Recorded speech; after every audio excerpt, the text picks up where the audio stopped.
안녕하세요. 사연 읽어주는 남녀입니다. 오늘도 와주셔서 감사드리며 오늘의 사연 시작하겠습니다. 안녕하세요. 인천에 살고 있는 30대 초반 남자입니다. 여러분들은 가족의 잘못을 어느 정도까지 품어주실 수 있으세요? 저는 살면서 한 번도 생각하지 못한 부분인데 결혼하고 한동안 그 물음은 제 머릿속을 어지럽혔습니다. 이상하게 처갓집 식구들은 제가 가면 각자 반갑게 반겨주긴 했지만 가족들이 다 같이 모이기만 하면 기묘한 분위기를 풍겼어요. 제 아내 역시 처갓집에만 가면 다른 사람이 되는 듯 가끔씩 낯선 모습을 보였죠. 곰곰이 생각해보니 결혼 후 처갓집에 처음 갔던 날도 참 이상했네요. 살인자의 집안에 겁도 없이 함부로 장가를 왔다면서 옆집 이웃인 백발의 할머니가 제게 호통을 쳤기 때문입니다. 할머님은 장모님의 오빠 되는 분이 장인 어른 때문에 죽었다며 알 사람은 다 아는데 아무것도 모르는 외지인인 제가 멍청하기 그지없다 말하더군요. 아내와 옆집 아주머니께서는 할머님의 치매라 그렇다고 했지만 그땐 어쩐지 아니라는 말도 안 하고 모두가 당황하며 둘러대기만 하더라고요. 물론 장인어른께서 그런 충격적인 잘못을 했다는 얘기는 처음부터 믿지 않았습니다. 제가 겪은 장인어른은 전혀 그런 큰 잘못을 할 분으로 보이지 않았으니까요. 그리고 언제나 소문이라는 건 왜곡되기 마련이잖아요. 오랫동안 한 지붕 아래 장인어른과 함께했던 처갓집 식구들조차도 제대로 알지 못했던 장인어른의 비밀을 알게 된 날이 아직도 제 기억 속에 생생합니다. 오늘은 여러분들께 그 이야기를 들려드리겠습니다. 저는 기억이 안 나는 어린 시절부터 30대가 될 때까지 토요일 새벽이면 언제나 아버지와 함께 목욕탕을 갔습니다. 제가 독립하지 않고 쭉 본가에 살았기 때문에 저희 부자의 오래된 습관 같은 거였어요. 몇 년 전 아버지가 갑자기 돌아가셨다는 소식을 들었을 때 가족 중 유일하게 저 혼자 울지 않았습니다. 장례 치를 때 역시 전혀 슬프지 않아서 스스로가 이상하다 싶었는데 그저 사람들도 많고 경황이 없어서 그런 건 줄 알았어요.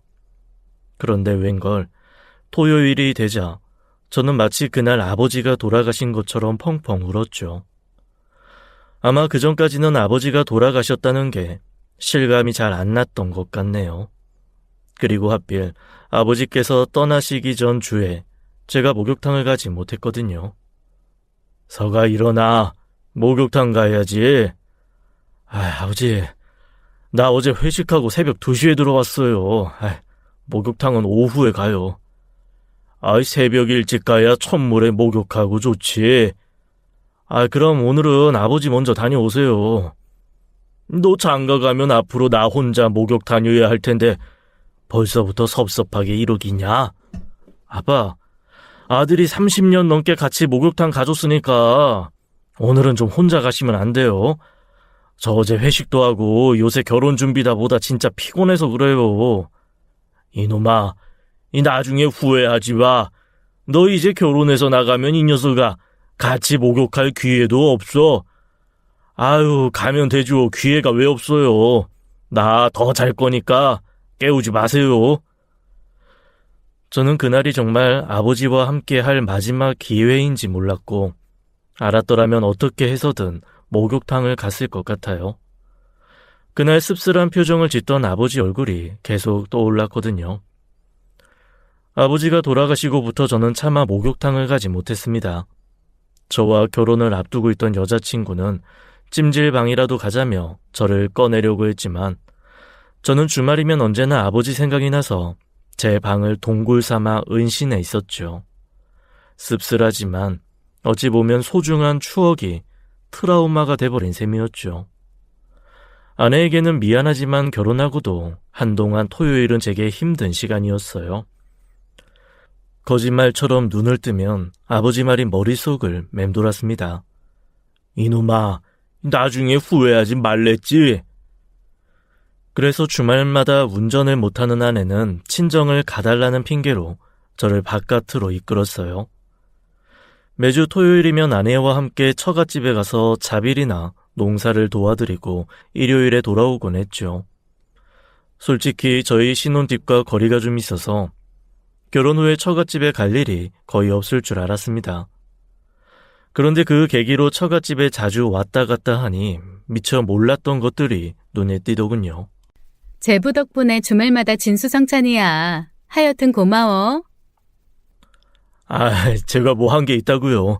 그냥 장인어른 하시는 거 좀 도운 것뿐인데요. 우리 사위 오늘도 일 많이 했어? 에구, 주말마다 이렇게 땡볕 아래서 고생만 시켜서 어떡하나. 내가 자네 주려고 토종 딱 잡아왔어. 많이 먹게나. 감사합니다, 장모님. 그래봤자 힘든 일은 다 장인어른이 하시고 저는 고작 소일거리 돕는걸요. 장모님, 장인어른 먼저 주세요. 저는 그 다음에 주시면 되는데. 아유, 이서방 그런 거 신경 쓰지 마. 저 사람은 마땅히 본인이 해야 할 일을 한 거고, 자네는 하지 않아도 될 일 주말마다 와서 도와주는 거잖아. 난 괜찮으니 자네 많이 먹게나. 장모님은 저에게는 고생했다며 친절히 닭다리를 나눠주셨지만 어쩐 일인지 장인어른에게는 찬바람이 쌩쌩 불었습니다. 아무리 사위사랑 장모라지만 좀 불편했죠.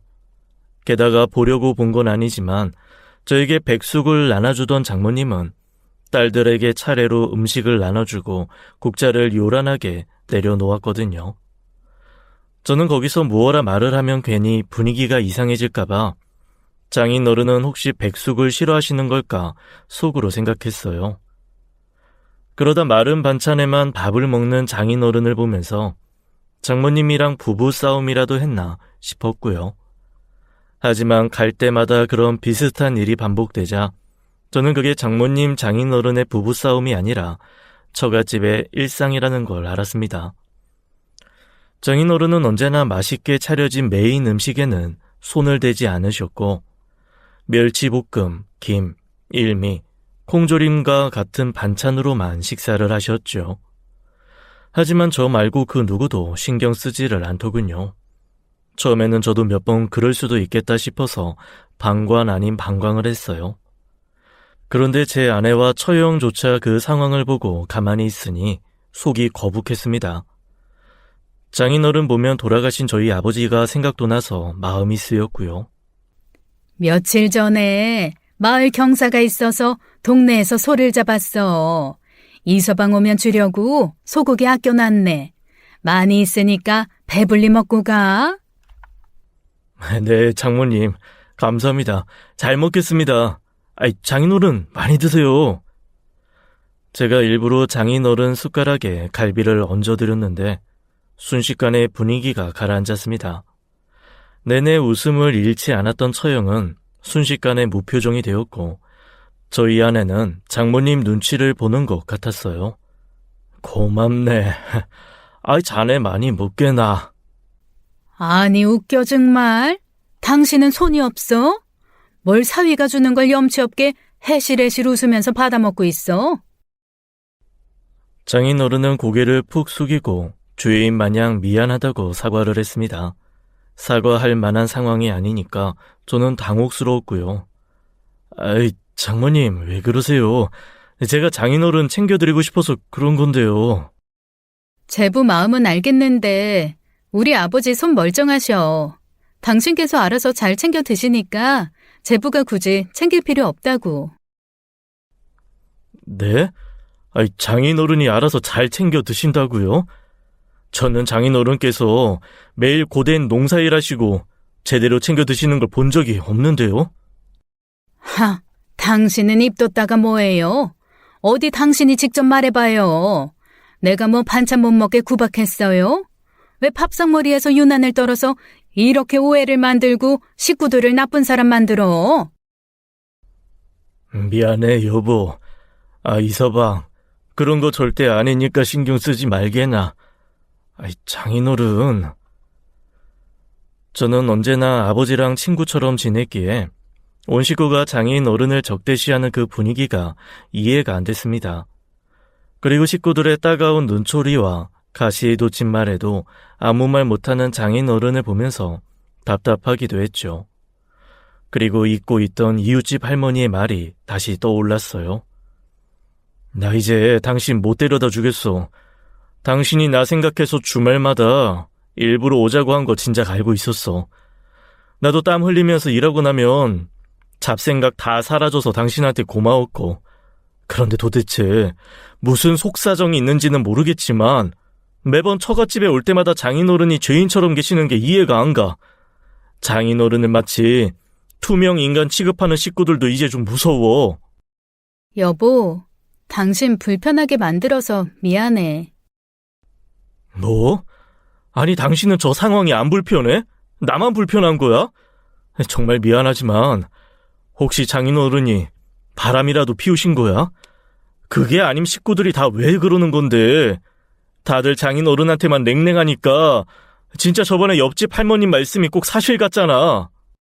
차라리 아빠가 바람이라도 피운 거면 마음껏 미워했겠지. 뭐? 내가 쉽게 아빠 편 못 드는 이유가 있어. 아빠 두둔하면 결국엔 아빠가 더 외로워지더라고.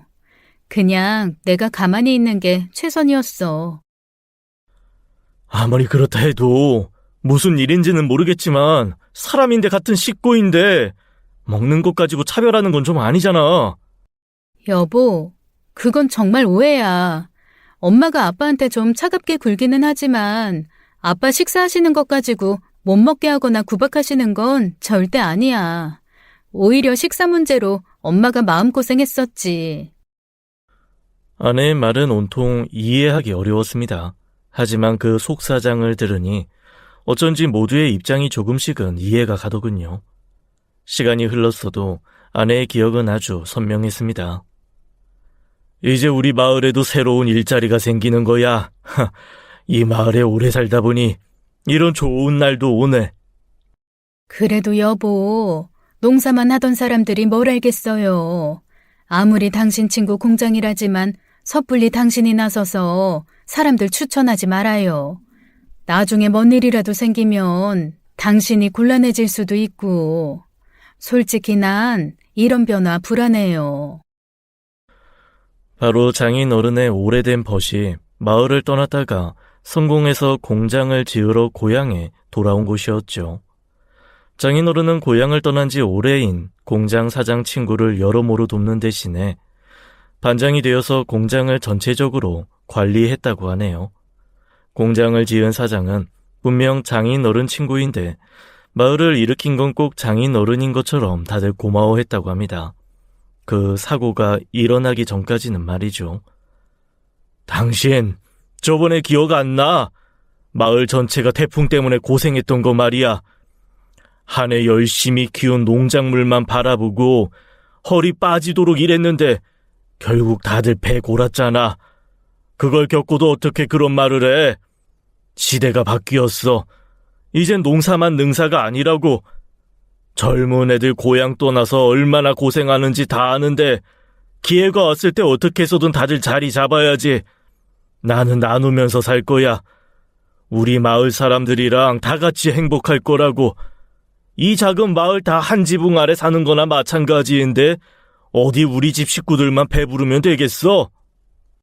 그럼 아빠, 석현이는요? 이 마을 사람은 아니지만 나랑 결혼하면 어차피 여기서 자리 잡을 텐데. 게다가 석현이 요즘 회사 분위기도 영 안 좋대요. 걱정 마라. 우리 석현이는 당연히 나랑 함께 일해야지. 역시 아빠 센스 최고야. 무조건 하고 싶다고 다 되는 건 아닌 거 알지? 석현이 이야기하니까 이력서 좀 보자고 하더라. 인제니까 금방 이야기 끝냈지. 당신 나한테는 이야기 한번 안 하고 정말? 엄마, 좋은 게 좋은 거지. 그리고 말이야, 여보, 다음 주에 처남 내려올 거야. 삼촌은 왜요? 왜긴 왜야. 같이 일하면 좋겠다 싶어서 불렀지. 어차피 너희 언니 곧 시집 가고 나면 방 하나 남잖아. 산총방 내주게끔 니네가 미리 방을 합쳐라. 알겠지? 아빠, 내가 그냥 신혼집을 빨리 알아볼게요. 야, 결혼 전 동거 어때? 언니 나가면 나야 좋지만 동거? 뭘 놀라. 이 고등학생 소녀야. 우리 자그마치 7년이야. 7년 만났으면 부부거든. 그쵸? 엄마 아빠? 허허, 아이고 곤란하긴 하다.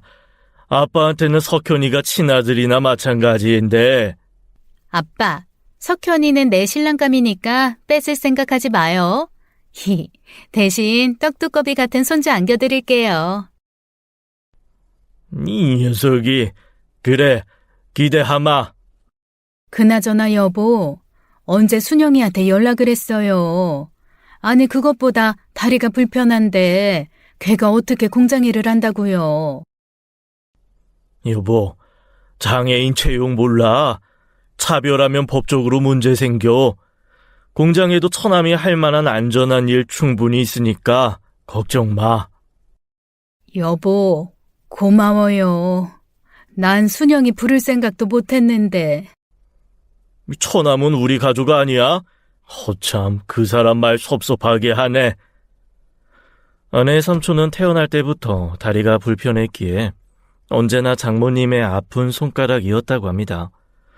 그렇게 마음씨 넓은 장인은 처갓집 식구들 말고도 온 마을 사람들을 챙기려 했죠. 뭐야, 듣다 보니 장인어른이 완전 이 마을의 영웅이었네. 영웅? 처음엔 다들 그렇게 말했었지. 침착하게 말을 이어나가던 아내는 곧 어깨를 들썩이며 흐느끼더군요. 바로 그 공장에 큰 불이 나서 직원이 사망하고 장인어른은 살인자라는 낙인이 찍힌 거였습니다. 또 그 사고 이후에 공장이 문을 닫으면서 실직자가 된 처형의 남자친구는 장인어른을 원망하며 처형에게 결별을 통보했다고 합니다. 아빠 손등에 흉터 봤지? 아빠는 작은 화상 입고 끝났지만 그날 당직이었던 직원 한 명은 사망했고 서너 명이 다쳤어.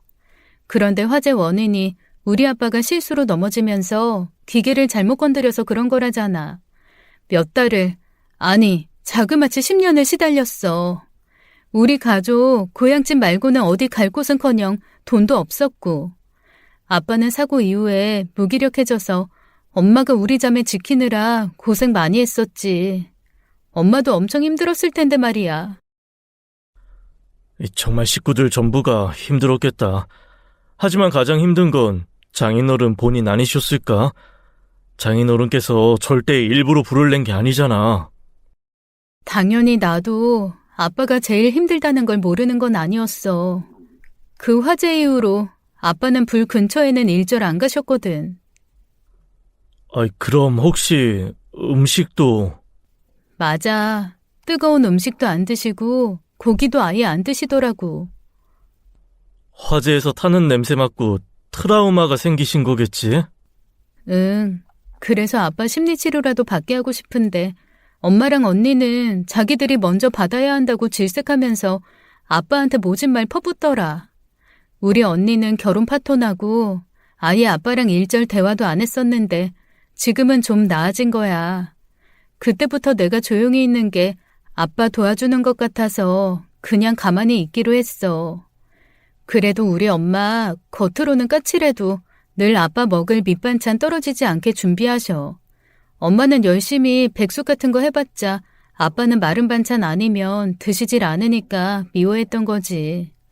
절대 자기가 생각하는 그런 차별은 없었다고 꼭 말해주고 싶었어. 장모님은 나름대로 장인을 위해 애를 쓰고 있었죠. 자세한 사정을 모르고 안 좋은 생각만 했던 저를 반성했습니다. 솔직히 식구들 먹을 반찬 매일 따로 준비하기 어렵잖아요. 그래서 저는 모든 일을 알고 난 후 처갓집에 발길 끊지 않고 더 열심히 갔습니다. 원래 돕던 농사일도 돕고 집안일도 도왔어요. 이유 없이 그냥 처갓집 식구들이랑 잘 지내고 싶었거든요. 제가 일찍이 어머니 돌아가시고 아버지랑 함께 오랫동안 살았는데 이제 아버지 떠나시고 남은 가족은 아내와 처갓집 식구들 뿐이기도 했고요. 장모님 쉬세요. 오늘은 사위가 요리할게요. 무슨 사위는 귀한 손님인데. 에이, 제가 무슨 손님이에요. 솔직히 답답한 회사에 있다가 주말에 여기 내려오면 가슴이 뻥 뚫린다니까요. 그런데 저한테는 주말이 힐링하는 시간인데 저 때문에 괜히 식구들 불편할까봐 좀 걱정도 돼요. 무슨 소리? 하나도 안 불편해. 여기 우리 사위 오는 거 불편한 사람이 있어?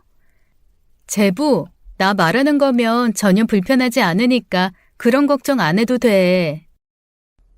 다행이네요. 그럼 저 요리하게 허락해 주실 거죠, 장모님? 사실 유튜브 보고 배워서 요리를 할 것도 없어요. 아유, 그럼 오늘은 우리 사위 손맛 좀 볼까나? 처갓집이 외식할 곳도 마땅치 않은 시골이고 외식을 한다고 차를 끌고 나간다 해도 흔쾌히 따라 나서지 않을 장인어른이셨죠. 그래서 저는 와이프랑 마트에서 잔뜩 장을 봐왔고 머무르는 동안 한 끼는 직접 요리해서 처갓집 식구들에게 대접했어요. 월남쌈이나 콩국수, 냉모밀 같은 제가 할 수 있는 선에서 쉽고 맛있는 음식을 해드렸죠. 당연히 메뉴 선택은 장인어른도 함께 먹을 수 있는 음식들이었고요. 다행히 장인어른은 마른 반찬 뒤로 하고 제가 해드리는 음식 잘 드셨습니다. 그 모습에 어쩐지 장모님 얼굴이 더 환해지는 것도 느껴졌죠. 당신 맨날 전날 깨작거리더니 사위가 해주는 요리는 또 잘 먹네? 아니, 내가 그랬나? 아이고, 뭘 또 그 말에 눈치를 봐. 이러니까 내가 억울하다는 거야. 그냥 보기 좋아서 나온 말이니까 많이 드셔. 난 당신이 이런 것들 좋아하는 줄 몰랐어. 알았으면 진작해줬지. 먹고 싶은 거 있으면 눈치 보지 말고 말을 해. 이 사람아, 말을 해야 알지. 한결 부드러워진 장모님 말투에 장인어른은 조금 놀란 눈치였습니다. 물론 저와 와이프도 눈이 동그래졌죠. 이내 장인어른께서는 덤덤하게 진심을 털어놓으시더라고요. 난 뭐 당신한테 늘 고맙지. 지금도 충분히 다 해주고 있잖아. 나 먹는 반찬 따로 해준다고 고생하는 거 다 알고 있는데. 뭐야, 그걸 알고 있었어?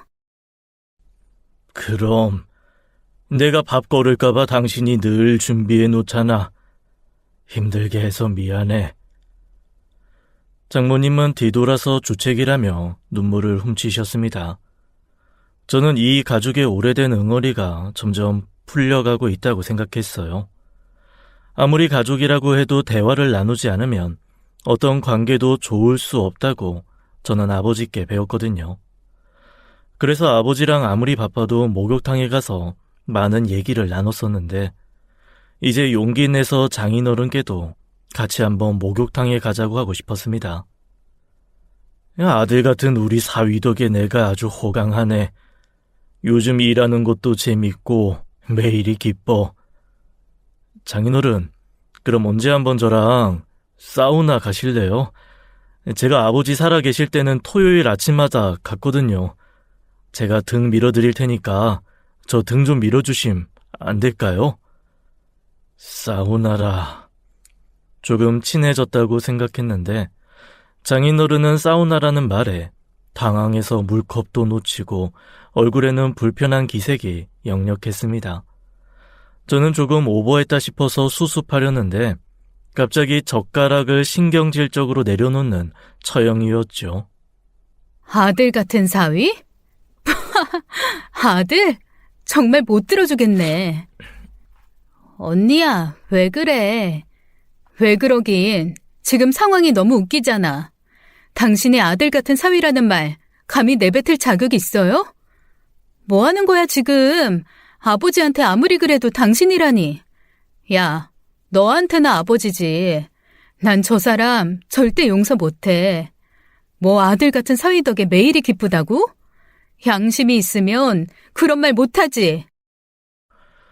처형의 말에 장모님은 당혹감을 감출 수 없어 보였습니다. 아무래도 제가 있어서 그런 듯했죠. 그리고 고개를 푹 숙인 장인어른의 눈에서는 눈물이 반짝이더군요. 저는 저도 모르게 나이 많은 처형한테 대들게 되더군요. 처형, 정말 너무하신 거 아닌가요? 가족이잖아요. 아버지잖아요. 도대체 왜 그렇게까지 심하게 말하는 거예요? 이봐요. 아들 같은 사위님, 뭘 알고나 편을 들어요. 설마 10년 전 그 화재 때문에 그래요? 저도 아내한테 들었어요. 그런데 그거 사고잖아요. 마을 사람들이 아무리 돌을 던진다고 해도 가족들은 장인어른 감싸주는 게 맞잖아요. 사고도 사고 나름이겠지. 제부, 내 아빠라는 사람 정말 무서운 사람이거든? 그러니까 조심해. 우리 집 와서 매번 일 도와주는 건 고맙지만 알아서 몸살이라고. 또 언제 무슨 일이 일어날지 모르니까. 언니, 10년이야. 자그마치 10년이 지났다고. 아빠도 좀 어깨 펴고 살면 안 돼? 언제까지 이렇게 온 식구들 눈치 보면서 사셔야 하는데. 죄를 지었으니까 죄인처럼 사는 게 맞지. 넌 잃은 게 없으니까 그런 말이 쉽게 나오나 봐? 언니, 정말 너무한다. 말이면 다야? 네가 뭘 아니? 고작 고등학생이었잖아. 엄마랑 나는 다 잃었는데 너랑 아빠는 잃은 게 없으니까 뭘 알겠어. 그러니까 매일이 기쁘겠지. 난 아직도 그 지옥에 있는데 말이야. 제부, 결혼식 몇 달 남겨두고 내 남자친구가 왜 떠난 줄 알아? 왼쪽 얼굴을 알아볼 수 없을 정도로 화상을 입었어. 얼굴뿐이게 몸도 말이야.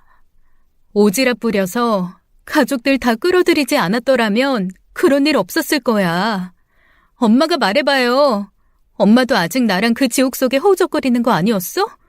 시간이 흘렀다고 뭐 저 사람이 갑자기 불쌍해지기라도 했어? 너도 이제 그만해라. 아버지잖아. 뭘 그만해, 엄마. 삼촌이 누구 때문에 죽었는데.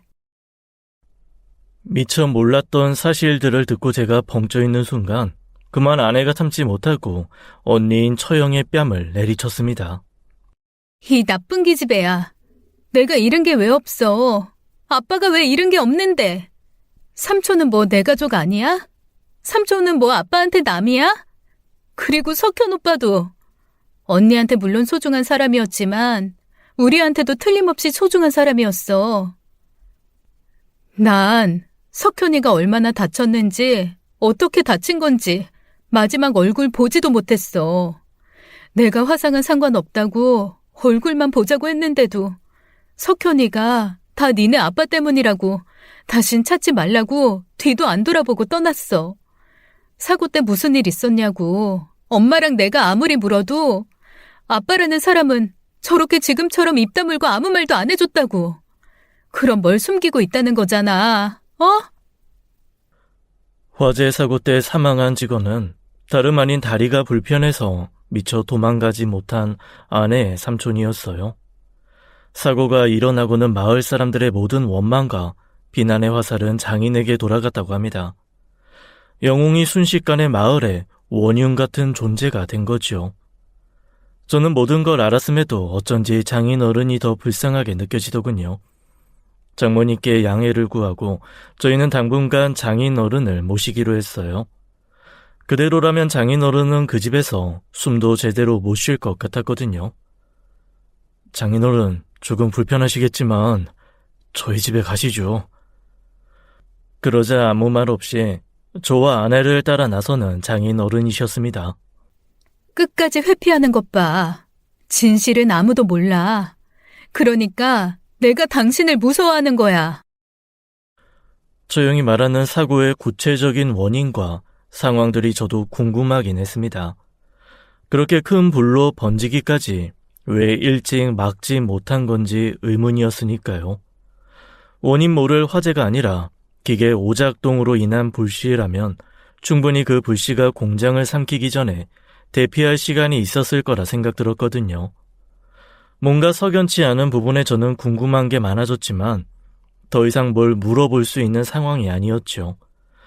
게다가 모든 사정을 들어도 제 성격상 처형의 행동은 납득할 수 없었어요. 집으로 모신 장인 어른은 어떤 생각을 하시고 있는지 통 알 수 없었습니다. 식사도 제대로 안 하셔서 아내가 마음고생이 심했죠. 장인 어른, 오늘은 뭐 좀 드셨어? 내가 가는 길에 초밥이라도 사갈까? 아니야, 그럴 필요 없어.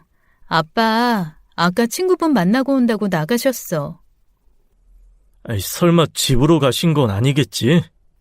엄마한테 전화해보니까 그런 건 아닌 것 같더라.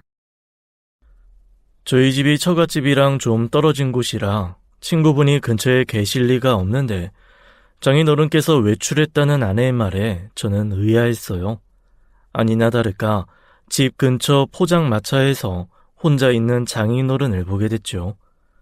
아이, 장인어른, 저한테 같이 오자고 하시지 왜 혼자 드세요? 아이고, 우리 사위 왔나? 나 여기 있는 건 또 어떻게 알고 왔어? 아무래도 익숙한 동네 아니시니까 집 앞에 계시나 싶어서 혹시나 해서 들렸거든요. 자네, 그러면 안 됐어. 혼자 드시고 싶으신 거였는데 제가 방해했나 봐요. 그럼 제가 자리 피해 드릴 테니까 편하게 드세요, 장인어른.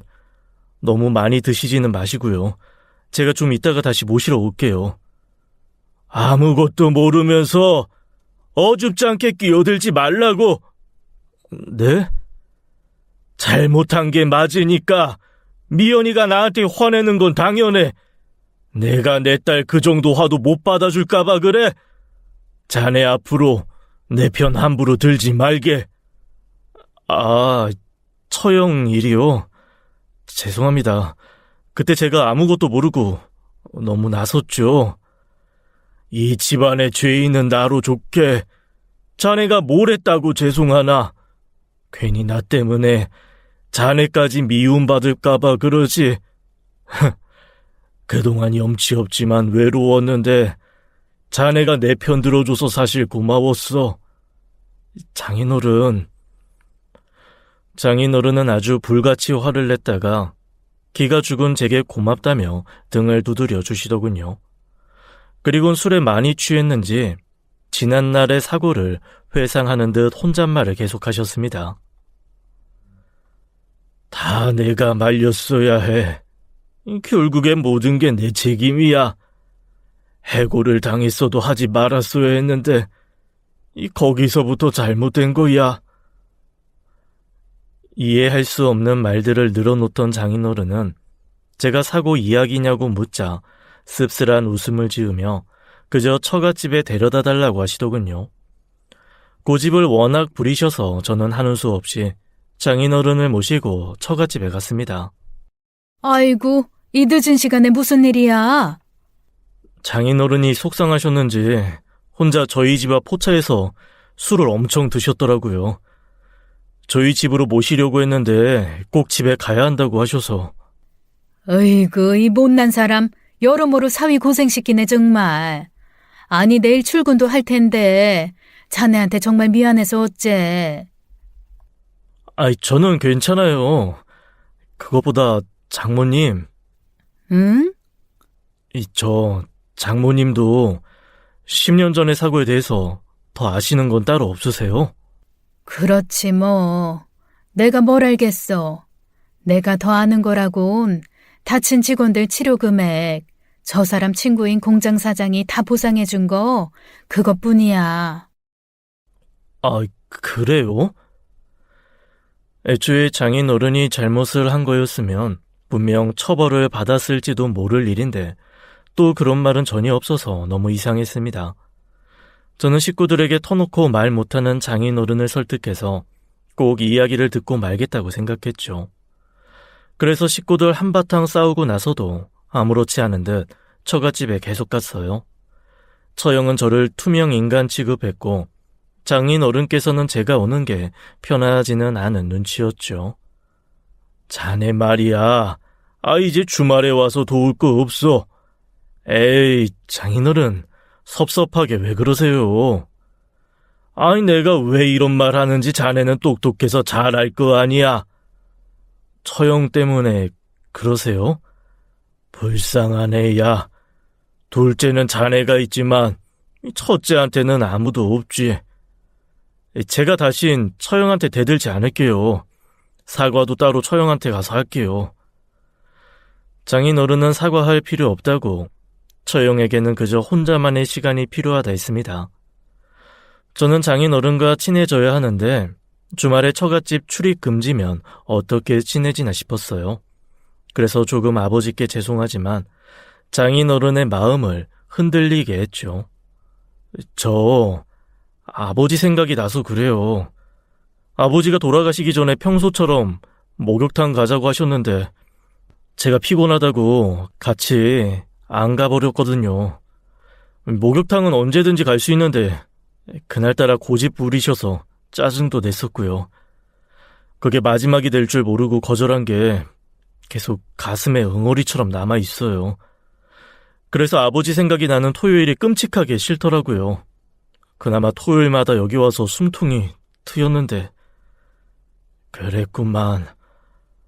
그럼 내가 뭘 도와주면 되겠나? 당분간 집에 오지 않는 것만 지켜줘. 그것 말고 다 해줄 테니까 말해봐. 나도 자네한테 힘이 돼주고 싶네. 저는 여전히 내 아들 같은 사위니까. 그럼 저번에 말씀드린 거요. 장인어른, 저 등 좀 밀어주세요. 네? 장인어른은 사우나 가자는 말에 한참 고민하시더니 벌떡 일어나셔서 당장 가자고 하시더군요. 목욕탕에 가서 저는 그만 또 펑펑 울어버리고 말았네요. 아버지 죽음을 실감한 이후 처음 우는 거였어요.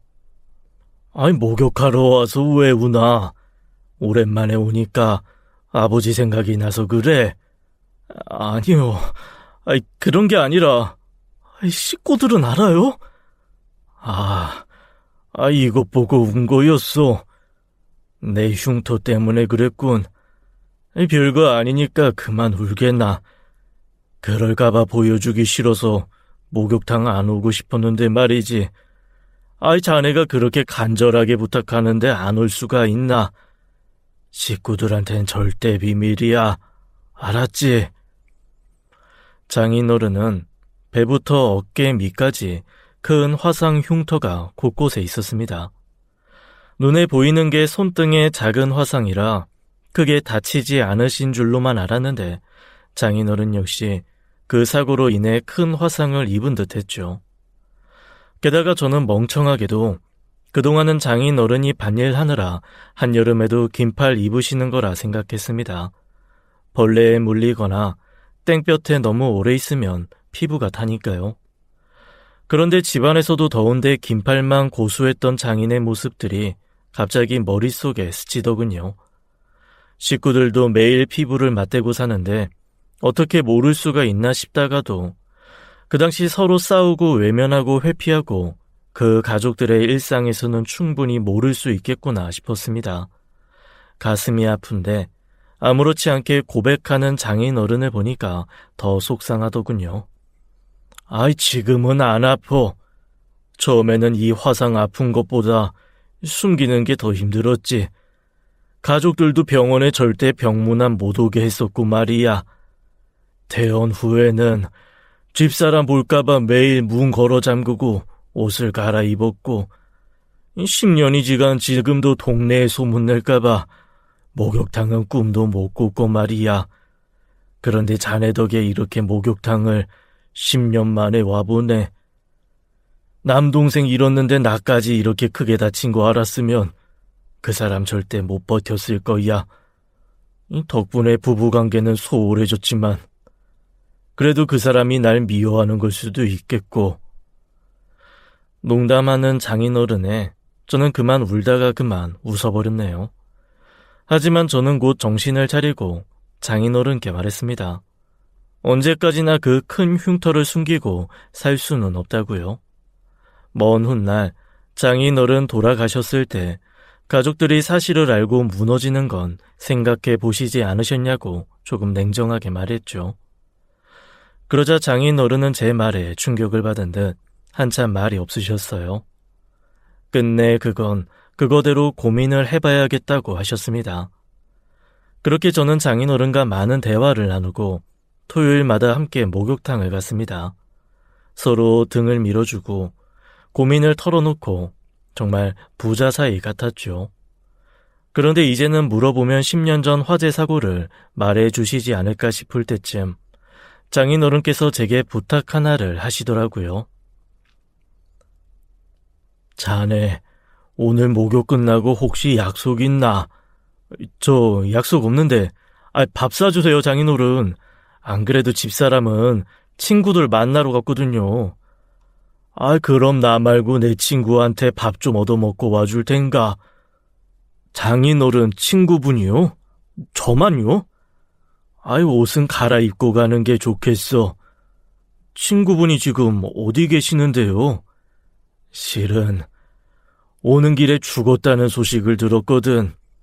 그 집에 식구들이 별로 없어서 문상을 갔으면 싶은데 나는 거기 갈 수가 없어. 혹시 자네가 나 대신에 가서 예를 좀 표하고 와줄 수 있겠나? 자네가 불편하면 어쩔 수 없고 절친했던 친구여서 그래도 가는 길 배웅은 해주고 싶어서 그러네. 절친한 분이신데 왜 직접 못 가세요? 마지막 길인데 그래도 직접 인사하시면 좋잖아요. 제가 모실게요. 저랑 같이 가요, 장인어른. 그게 10년 전 그때 그 공장 사고로 크게 다친 사람들 중 한 명이 바로 그 친구 아들이거든. 그때 이후로 친구 얼굴 본 적이 없는데 이렇게 먼저 떠나버렸네. 아마 내가 직접 가면 친구 집사람이 아주 난리가 날 거야. 세월이 흘렀어도 얼굴은 크게 변함없으니까 바로 날 알아보지 않겠나. 아들 다치게 한 장본인이 나타나면 친구한테 마지막 길 인사도 못하게 할 거야.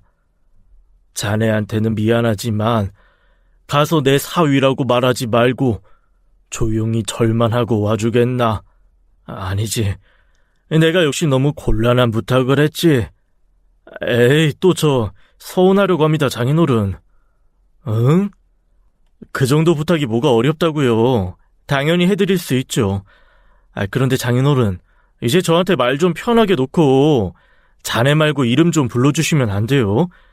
저는 아들 같은 사위 말고 정말 아들이 되고 싶어요.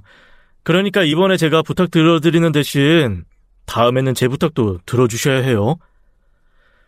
저는 고개를 끄덕이며 마른 세수를 하는 장인어른을 보고는 더 보채지 않고 그저 가서 잘 인사드리고 오겠다고 했습니다. 다녀온 다음에 장인께 이제는 저에게 터놓고 10년 전 이야기 좀 말해달라고 하려고 했죠. 그런데 장례식장에서 장인어른 말대로 조용히 인사만 드리고 오려는데 상주 이름이 어딘지 낯설지 않았습니다. 실례지만 누구시냐 묻는 상주에게 그저 아버님 지인이라고 말하며 예를 표하는데 생각보다 심한 얼굴의 화상 흉터를 보고 딱 떠오르더군요. 석현이라는 이름과 흉터, 모든 단서들을 조합해보니 바로 처형과 결혼까지 할 뻔한 처형의 전 남자친구 같더라고요. 장인어른 친구분의 아들인지는 전혀 몰랐어서 조금 당황하다가 허둥지둥 빠져나왔습니다. 그런데 그쪽도 뭔가 이상함을 느꼈는지 상주가 정말 누구시냐며 쫓아나오더군요. 제가 어떤 말도 못하고 굳어있자 상주는 더 묻지 않았습니다. 대신 여기까지 오셨으면 식사는 하고 가시라고 말하더라고요. 그제서야 장인어른 부탁이 떠올라서 저는 알겠다고 했습니다.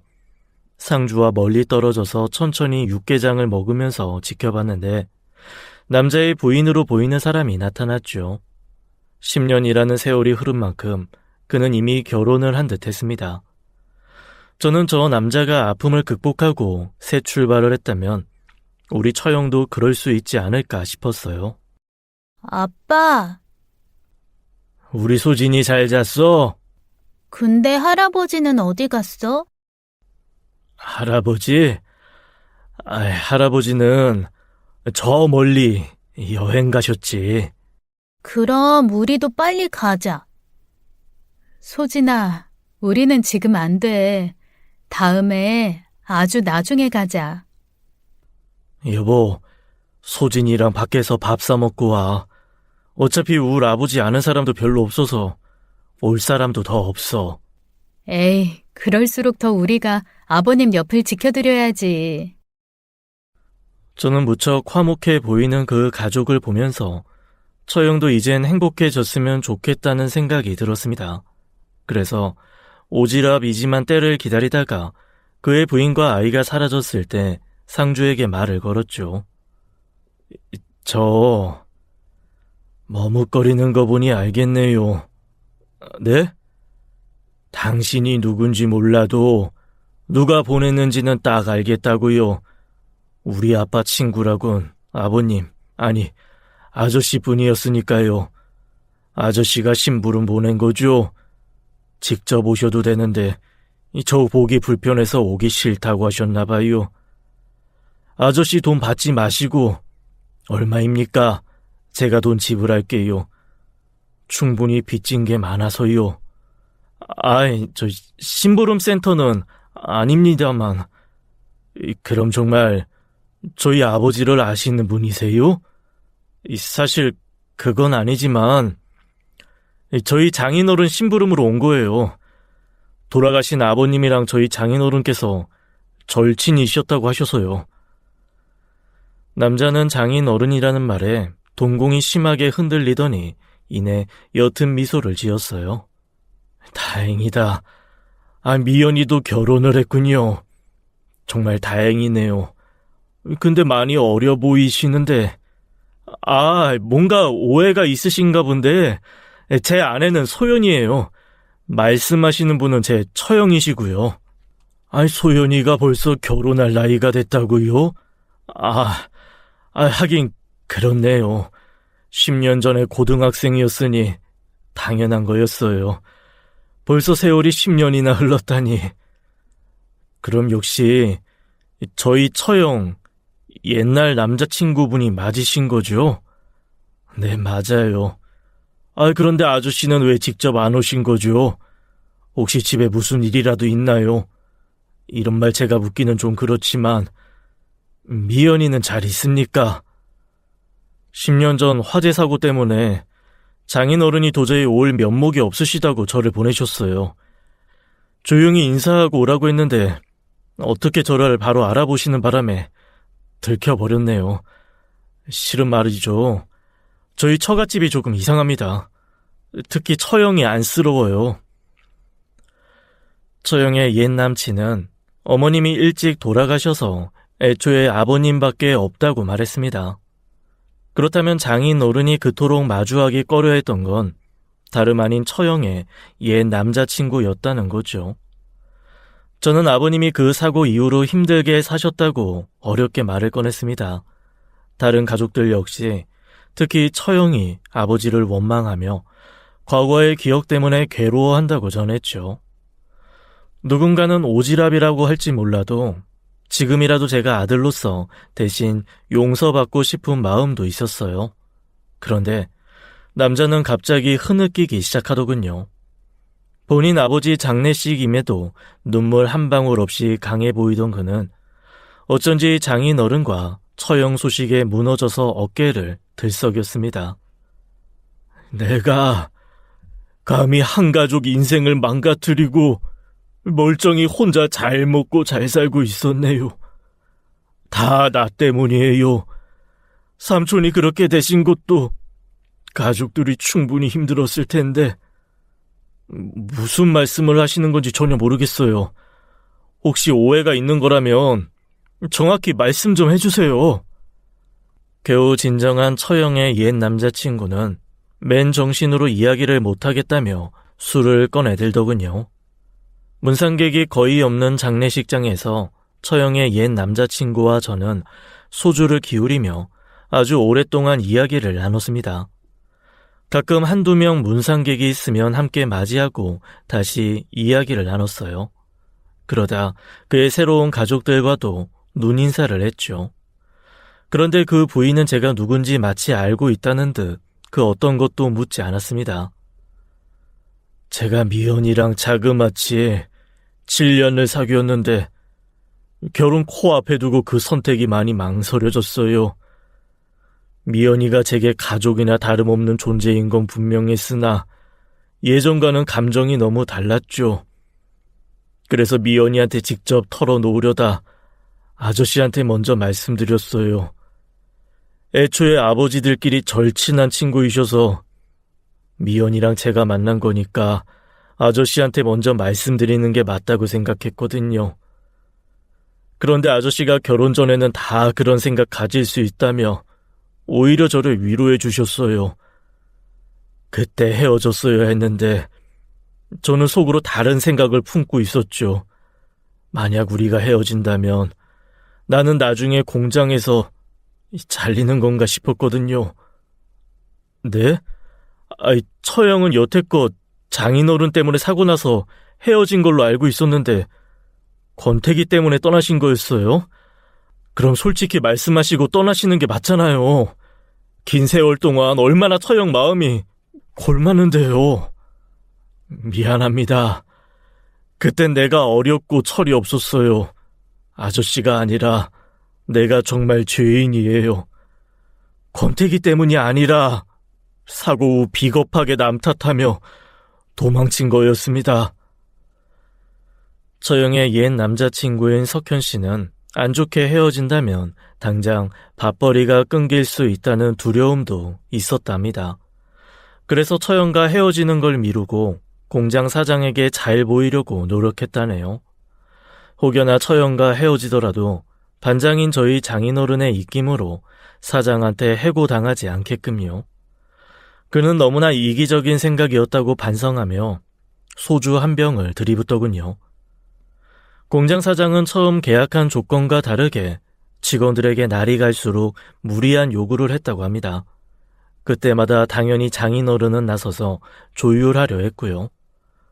이번 달만 해도 낮이고 밤이고 새벽이고 아주 풀로 돌렸어. 이제 사람도 쉬어야 하고 기계도 쉬어야 해. 일한 만큼 돈을 챙겨준다 해도 이건 도를 넘었지. 너 내가 공장 좀 맡아달라고 해서 그 공장이 네 공장인 줄 알아? 사장이 돌리라고 하면 라인 그냥 돌리는 거야. 수량 구멍 나지 않게끔 직원들 교대로 계속 채워서 기계 돌려. 기계 꺼지면 너랑 내 관계도 끝인 거야. 그래, 차라리 끝인 게 낫겠다. 내가 공장 그만두마. 너 사람이 왜 이렇게 변했냐? 넌 그렇게 네가 미련 없이 손 털고 나가면 끝일 것 같냐? 네가 데려온 식구들, 마을 사람들 다 차례로 해고시킬 거야. 바깥에도 일할 사람들 얼마든지 있어. 무책임한 너 때문에 불쌍한 사람들 당장 다음 달부터 손가락 쪽쪽 빨게 생겼네. 너 정말 다른 것도 아니고 마을 사람들을 상대로 협박을 해. 왜 겁나냐? 이제야 맡은 직책의 책임감을 느껴? 그러게 농사하는 사람들을 왜 겁도 없이 여기에 다 끌고 왔어? 판장이라는 게 직책 구분도 못하고 물러 터져서는. 이래서 내가 일을 믿고 맡기겠냐? 눈치껏 똑바로 하자, 응? 우연히 장인어른과 공장 사장이 다투는 걸 보고 석현 씨는 그때가 기회라고 생각했다고 합니다. 두 사람을 이간질시킬 생각은 없었지만 기왕이면 공장 사장에게 잘 보여서 평사원이 아니라 다른 직책이라도 맡고 싶었던 거죠. 제가 반장님 도와서 해보겠습니다. 아니, 말이 좀 통하는 인재가 이제야 나타났네. 예비사위라고 했었지? 꽉 막힌 자네 예비장인 좀 잘 설득해봐. 이번 일 잘 마무리하면 내가 보너스의 승진까지 고려해 볼 테니까. 예, 감사합니다. 열심히 하겠습니다. 그때부터 물불 안 가리고 석현 씨는 휴식하는 직원들 감시하며 깐깐하게 굴었다고 하네요.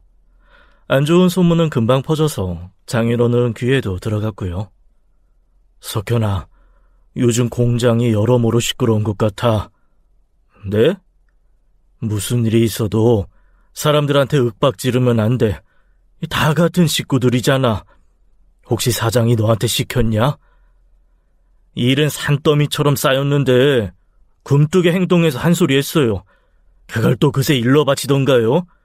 저는 그저 제가 할 일을 할 뿐이에요. 그리고 일이 없는 것보다 많은 게 좋잖아요. 오늘부터 다시 예정대로 풀로 기계 돌릴 거예요. 앞으로는 스케줄 제가 짜라고 하셨으니까 참고하시라고요. 뭐? 아이, 너 그게 무슨? 저도 제 밥그릇, 제 살 길 찾아야 하잖아요. 장인어른은 갑자기 돌변한 석현 씨를 보고 많이 당황해하다가 이내 본인이 못나서 이런 걸 대신하게 만들어서 미안하다고 사과하셨다네요. 하지만 장인어른은 적당히 유연하게 넘어가야지 무조건 공장 사장이 지시하는 대로만 일을 진행하면 나중에 큰일 생길지 모른다고 경고도 했다고 합니다. 알고 보니 10년 전 그 화재 사고도 결국 장인어른이 잘못한 게 아니라 공장 사장의 욕심이자 그 욕심을 대리 충족시키려 한 석현 씨의 욕망에서 비롯된 거였죠. 저는 듣다 못해 석현 씨 때문에 분통이 터져서 자리에서 벌떡 일어났습니다. 석현 씨는 미안하다고 계속 사과를 했지만 저는 제가 사과받을 일이 아니라고 단호히 말했어요. 그러자 그는 저희 가족들에게 정식으로 사과할 기회를 달라고 하더군요. 처음에는 그것조차 자기 마음 편하려고 사과하려는 것 같아 탐탁치 않았어요. 하지만 저희 식구들의 평화를 위해서, 장인어른을 위해서 참았습니다. 그렇게 제가 자리를 마련해서 10년 만에 처형은 석현 씨를 마주했어요. 당신이 어떻게 여기에? 얼굴이 세상에 정말 많이 다쳤구나. 미안해. 아빠 대신 내가 정말 미안해. 나 사과 받으러 온 게 아니라 모두에게 사과하러 온 거야. 사과라니. 너 피부 성형하라고 내가 준 돈 어쨌어? 왜 얼굴에 흉터가 그대로야? 이 조금은 사라졌을 줄 알았는데. 그러는 아저씨는 치료 잘 받으셨어요? 왜 제 걱정을 하세요, 왜? 제가 무슨 면목으로 예쁘게 성형하고 살아요.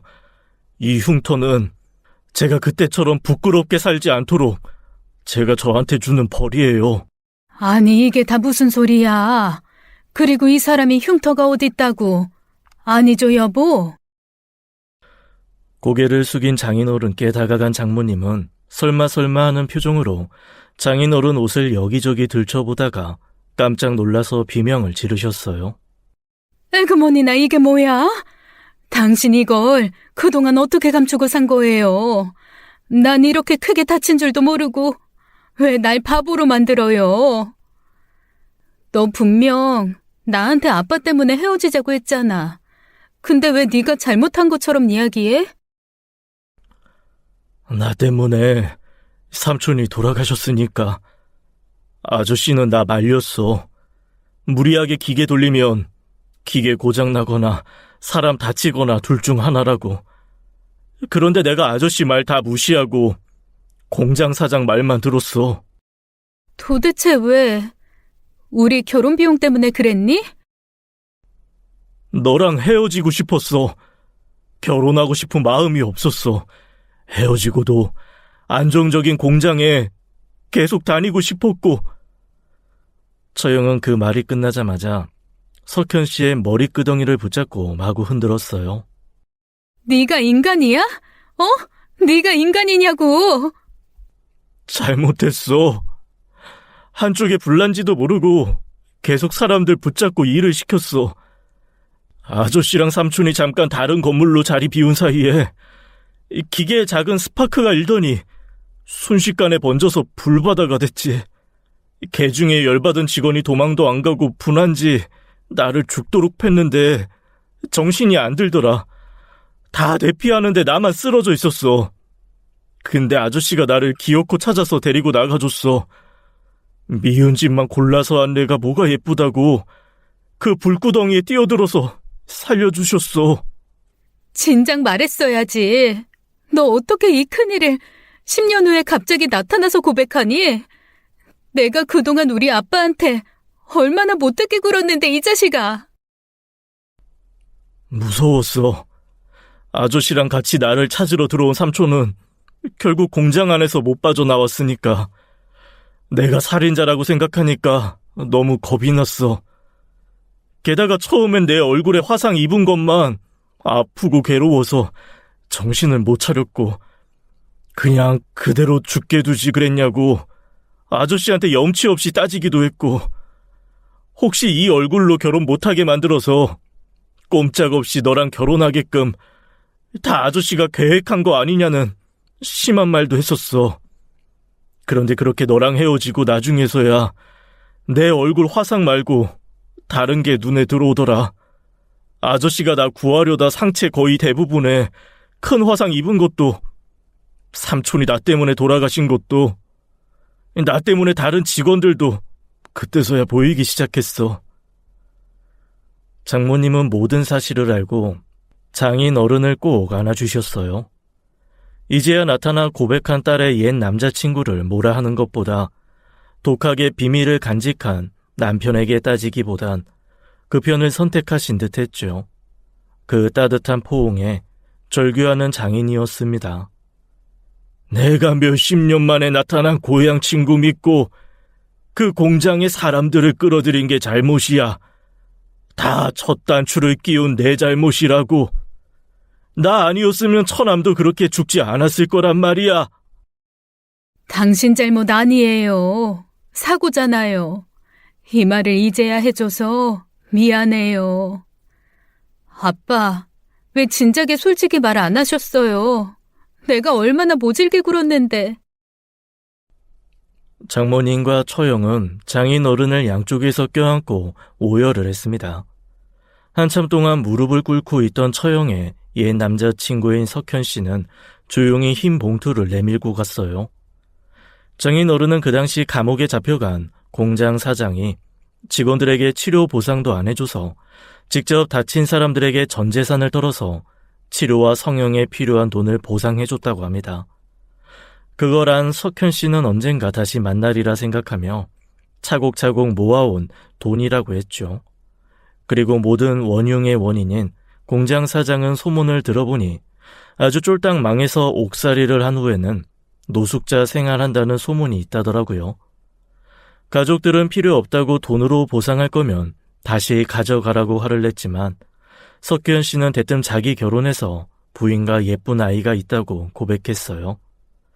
처형을 놀리는 건가 싶어서 저는 발끈할 뻔했는데 자기를 살려준 장인어른 덕분에 받은 선물이라고 마지막으로 석현 씨는 사죄하고 떠났어요.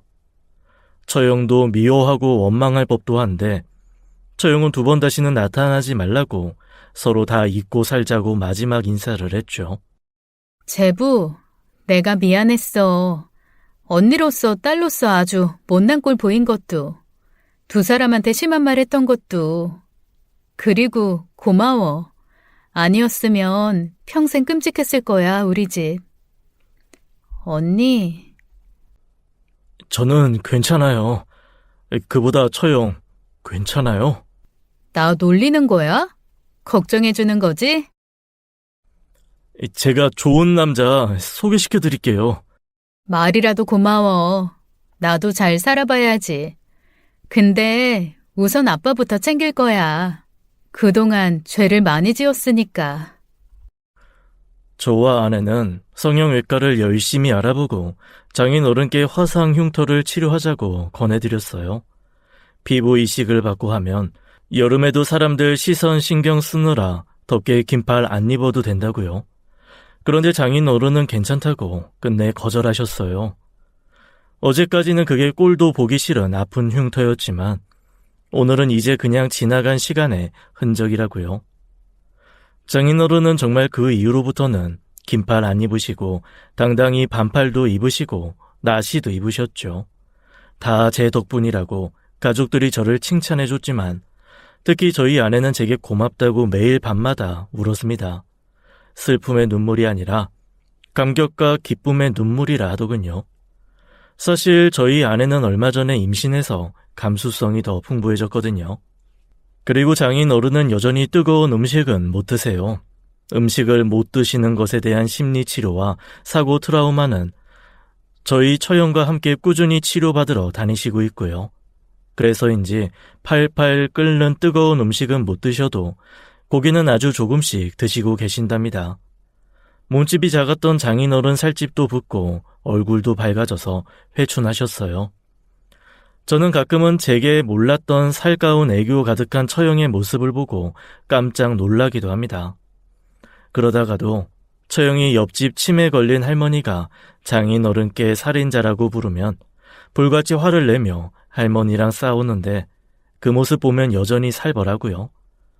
저는 장모님 장인어른 사랑 듬뿍 받으면서 잘 지내고 있습니다. 장인 어른과 매주 토요일 날 사우나도 가고요. 새로운 가족들과의 이야기. 원래라면 저희 아버지에게 사우나에서 들려드렸을 텐데 여러분께 이야기를 털어놓았네요.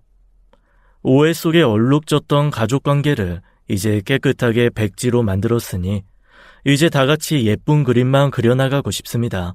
그럼 지금까지 제 긴 사연 들어주셔서 감사합니다. 지금까지 사연 읽어주는 남녀였습니다. 끝까지 함께 해주신 여러분 감사드리며 저희는 다음 사연으로 돌아올게요. 감사합니다.